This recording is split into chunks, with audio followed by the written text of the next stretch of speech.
তুই দেখছিলে বেটার ঘরের নেতা গণ গণ বেটার ঘরের নেতা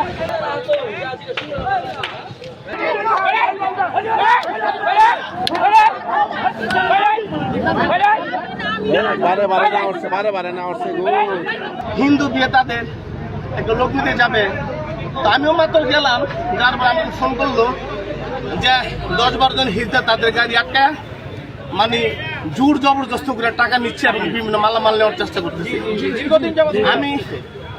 আমি ইতিপূর্বে এই কটিয়াদির সকল হিজড়াদেরকে এবং আজকেও আমি পাকুন্দা গেছিলাম একটা কাজে, তাদেরকে অ্যালার্ট করে আসছি এবং আমি আজকে এখানে এর আগে 2 দিন দৌড়াইছি যে কোনো হিজড়া তোমরা এইখানে গাড়ি আটকালে আবার পুরো রাস্তা যানজট হয়ে যায়।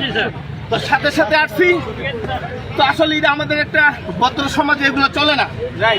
এক কাছে যদি খুশি হয়ে যদি তাদেরকে চা পানি খাওয়ার জন্য কেউ দেয় সেটা আলাদা ব্যাপার।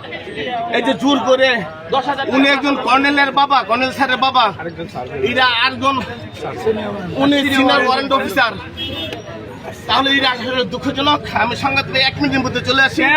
আমি বলার পরে ভালো রেজাল্ট পেয়েছি এবং উনি যে কাজটা করেছে অসংখ্য ধন্যবাদ।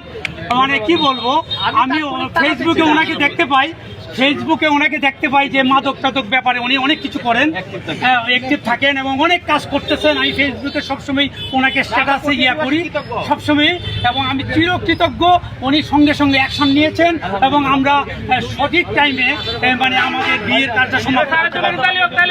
ধন্যবাদ।